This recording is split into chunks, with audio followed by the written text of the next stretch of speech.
Assalamualaikum warahmatullahi wabarakatuh. Saya Intan Datul Atiyah, NIM D 2019-2041 dari Prodi Pengembangan Masyarakat Islam, Fakultas Dakwah IAIN Jember. Pada kesempatan kali ini, saya akan membuat video Q&A sebagai bahan untuk memenuhi tugas mata kuliah Peradaban Islam dan Islam Nusantara. Baik, untuk mempersingkat waktu, langsung saja kita masuk kepada pertanyaan yang pertama. Nabi Muhammad Shallallahu Alaihi Wasallam bin Abdullah bin Abdul Muttalib bin Hashim bin Abdul Manaf bin Qusay bin Kilab bin Murrah bin Ka'ab bin Lu'ay bin Walid bin Fihr bin Malik bin Nadhr bin Kinanah bin Khuzaimah bin Mudrikah bin Ilyas bin Mudhar bin Nizar bin Ma'ad bin Atlan bin Ad bin Udud bin Hamaisyah bin Salaman bin Banat bin Hamel bin Idro bin Ismail bin Ibrahim alaihissalam bin Taroh bin Nahur bin Saru bin Ra'u bin Falakh bin Abad bin Shalakh bin Arfakhshad bin Sam bin Nuh alaihissalam bin Lamuk bin Mutasyaikha bin Akhnuh bin Yar bin Mahlail bin Qinan bin Anushi bin Syid bin Adam alaihissalam. Mengenai kelompok Syiah, kelompok tersebut merupakan kelompok yang menjadi pendukung setia Ali bin Abi Thalib. Ada dua pendapat mengenai latar belakang munculnya kelompok Syiah ini. Adapun pendapat yang pertama menjelaskan bahwasanya kelompok Syiah ini telah muncul sejak kekhalifahan Utsman bin Affan dan semakin berkembang luas sejak kekhalifahan dipimpin oleh Ali bin Abi Thalib. Namun, adapun pendapat yang kedua menjelaskan bahwasanya kelompok Syiah ini muncul pada saat berlangsungnya perang sifil, yaitu perang antara Muawiyah dan Ali bin Abi Thalib. Kelompok ini muncul pasca adanya arbitrase atau perdamaian antara dua kubu tersebut, yaitu antara Muawiyah dan Ali. Arbitrase tersebut dilakukan di daerah Daumatul Jandal. Golongan Muawiyah diwakili oleh Ammar bin As, sedangkan golongan Ali diwakili oleh Abu Musa al-Asy'ari. Keputusan dari arbitrase tersebut yaitu antara Ali dan Muawiyah sebaiknya sama-sama melepaskan jabatannya pada saat itu, dan alangkah baiknya kekhalifahan diganti oleh khalifah yang baru. Ali pun menyetujui atas kesepakatan tersebut, dan Ali pun mengumumkan bahwasanya dirinya mengundurkan diri dari jabatannya yang sebelumnya menjabat sebagai khalifah. Namun, setelah Ali mengumumkan hal tersebut, Muawiyah malah mengajukan dirinya untuk mengisi kekhalifahan yang kosong tersebut. Sehingga pada saat itu terpecahlah masyarakat atas beberapa kelompok, yang diantaranya yaitu kelompok Syiah ini, yang merupakan kelompok pendukung setia dari Ali bin Abi Thalib. Sedangkan kelompok Khawarij merupakan kelompok yang bertolak belakang dengan kelompok Syiah.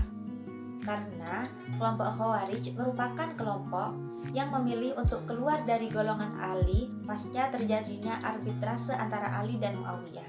Kelompok ini berpendapat antara Ali dan Muawiyah serta kelompok-kelompok yang mendukung adanya arbitrase ini adalah kafir. Kelompok ini juga berpendapat bahwasanya manusia itu harus berpegang pada hukum Allah. Hal ini didasarkan pada Quran Surat Al-Ma'idah ayat 44 yang bermakna, barang siapa yang tidak memutuskan menurut apa yang diturunkan Allah, maka mereka itu adalah orang-orang kafir.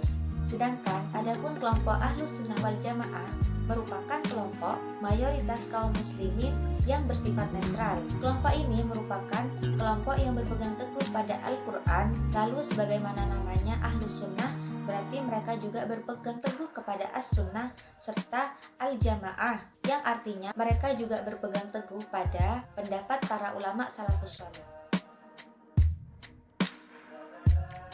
Mengenai sejak kapan Islam mulai masuk di kalangan masyarakat Nusantara, terjadi beberapa pendapat. Adapun pendapat yang pertama menyebutkan bahwasannya penyebaran agama Islam dilakukan oleh para pedagang dari Arab, India, dan Persia, yaitu pada abad ke-7 Masehi. Pada masa ini baru sebagian kecil penduduk yang bersedia untuk mengikuti ajaran tersebut, dikarenakan banyaknya masyarakat Nusantara yang masih berada di bawah kekuasaan raja-raja Hindu Buddha. sehingga para pedagang tersebut mulai melakukan penyebaran agama Islam secara intensif, utamanya menyebarkan agama Islam di daerah pusat perdagangan.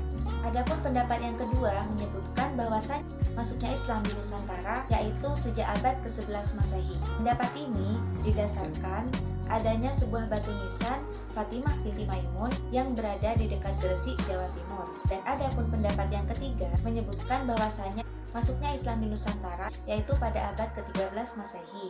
Pendapat ini didasarkan pada beberapa bukti yang diantaranya yaitu adanya batu nisan kubur Sultan Malik As-Salih di Samudra Pasai atau Sumatera Selatan. Selain itu, perlu diketahui juga bahwasanya jalur masuknya Islam di Nusantara bukan hanya melalui perdagangan, tetapi juga melalui beberapa jalur yang lain. Di antaranya yaitu jalur perkawinan, jalur pendidikan, jalur kerajaan, dan jalur kesenian, seperti halnya yang dilakukan oleh Sunan Kalijaga dengan pengembangan kesenian wayangnya. Dan juga seperti yang dilakukan oleh Sunan Muria yang melakukan pengembangan gamelan.